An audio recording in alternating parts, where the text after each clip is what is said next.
दोस्तों, ऊपर से सब कुछ शांत दिखाने की कोशिश हो रही है। सीज फायर का नाम लेकर दुनिया को भरोसा दिलाया जा रहा है कि हालात काबू में हैं, लेकिन हकीकत इससे बिल्कुल उलट है। हॉर्मुज की लहरों के नीचे इस वक्त ऐसा तूफान पल रहा है जो किसी भी पल फट सकता है। ईरान और अमेरिका आमने सामने खड़े हैं, गोलियों की आवाजें थमी नहीं है, जहाजों को रोका जा रहा है, कब्जे में लिया जा रहा है, और हर गुजरते मिनट के साथ एक बड़े युद्ध की आहट और तेज होती जा रही है। पिछले कुछ घंटों में जो घटनाएं सामने आई हैं, वो सिर्फ अपडेट नहीं है, वो चेतावनी है। एक सन्नाटा है जो बहुत कुछ कह रहा है। ईरान की तरफ से एक ऐसा संदेश आया है जिसने खाड़ी के देशों में डर की लहर दौड़ा दी है। कहा गया है कि सऊदी, बहरीन, यूएई, कतर और जॉर्डन में रह रहे विदेशी नागरिक तुरंत वहां से निकल जाएं। समय बहुत कम है। सोचिए, कोई देश ऐसा बयान तब देता है जब उसे पता हो कि कुछ बहुत बड़ा होने वाला है।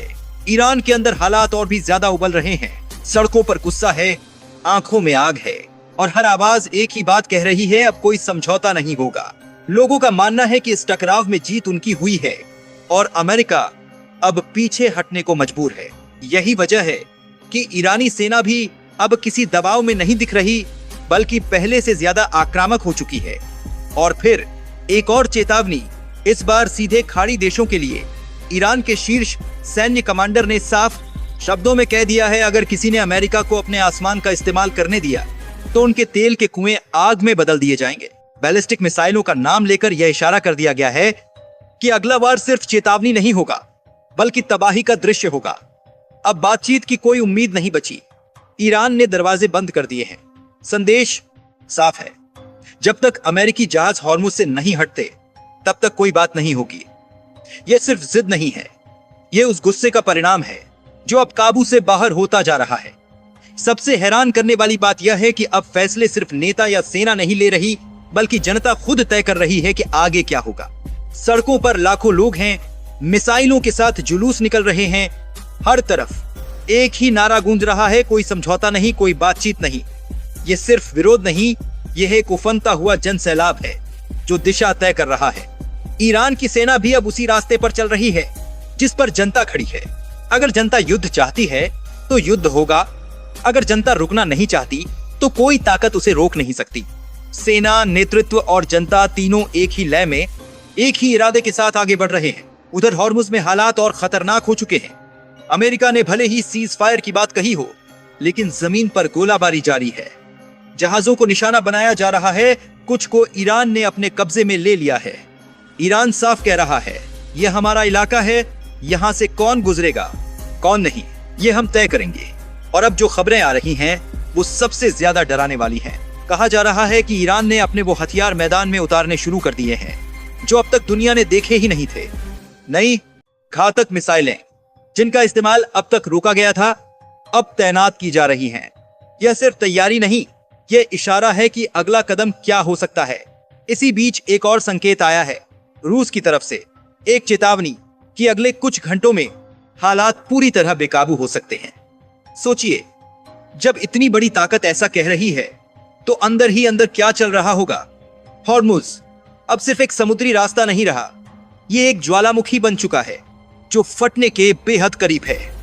ईरान का कहना है कि अमेरिकी जहाजों की मौजूदगी ही एक हमला है, एक उकसावा है, और इसे खत्म करना अब जरूरी हो गया है।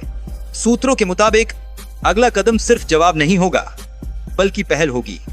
निशाने तय हो चुके हैं, खाड़ी के ठिकाने, और यहां तक कि इजराइल के बेहद संवेदनशील इलाके भी खतरे में हैं। डिमोना जैसे अहम केंद्र पर सीधा वार होने की आशंका जताई जा रही है। अब सवाल सिर्फ यह नहीं है कि क्या होगा, सवाल यह है कि कब होगा, क्योंकि जो तस्वीर बन रही है उसमें वापसी का रास्ता धीरे धीरे खत्म होता जा रहा है। एक चिंगारी और पूरा मिडिल ईस्ट आग की लपटों में घिर सकता है, और जब यह आग भड़केगी तो इसकी गर्मी दुनिया के हर कोने तक पहुंचेगी। अब जो तस्वीर बन रही है उसमें सबसे बड़ा सवाल ये नहीं है कि जंग होगी या नहीं, बल्कि यह है कि जंग किस तरह की होगी।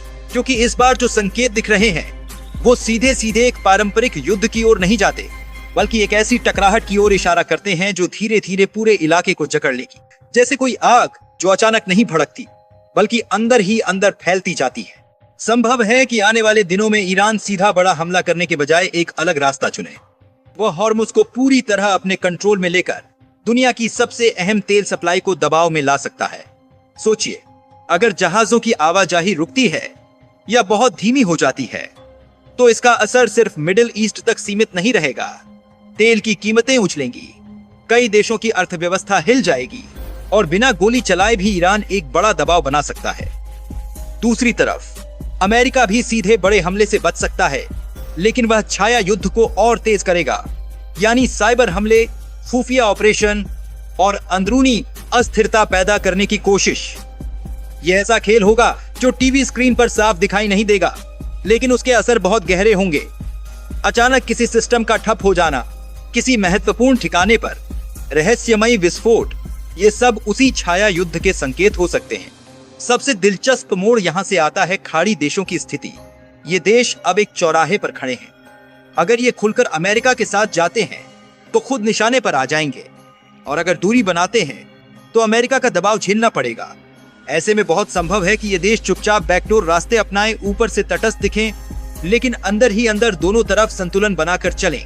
यह दोहरी चाल आगे चलकर हालात को और उलझा सकती है। इजराइल की भूमिका भी अचानक बहुत बड़ी हो सकती है। अगर हालात ज्यादा बिगड़ते हैं तो इजराइल इंतजार नहीं करेगा। वह पहले वार करने की कोशिश कर सकता है, खासकर उन जगहों पर जिन्हें वह अपने लिए खतरा मानता है। लेकिन यही कदम पूरे इलाके को एक साथ भड़का सकता है, क्योंकि फिर जवाब सिर्फ एक देश से नहीं बल्कि कई मोर्चों से आ सकता है। एक और गहरी बात जो समझनी जरूरी है, ईरान के अंदर जो जन भावना उभर रही है वह लंबे समय तक शांत नहीं होने वाली। जब किसी देश की जनता खुद युद्ध का मूड बना लेती है तो फिर फैसले सिर्फ रणनीति से नहीं बल्कि भावना से भी प्रभावित होते हैं। इसका मतलब यह है कि भले ही कुछ समय के लिए हालात शांत दिखें, लेकिन अंदर का दबाव बना रहेगा और कभी भी फिर से फट सकता है। रूस का संकेत भी हल्के में लेने वाली चीज नहीं है। जब कोई बड़ी ताकत यह कहती है कि हालात आउट ऑफ कंट्रोल हो सकते हैं तो अक्सर उसके पीछे कुछ ठोस जानकारी होती है। इसका मतलब यह हो सकता है कि पर्दे के पीछे कुछ ऐसी तैयारियां चल रही हैं जो अभी सामने नहीं आई हैं।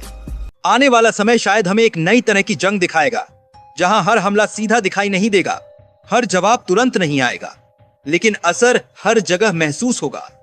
और सबसे बड़ा खतरा यही है कि जब तक दुनिया समझेगी कि असल में क्या हो रहा है, तब तक हालात शायद बहुत आगे निकल चुके होंगे।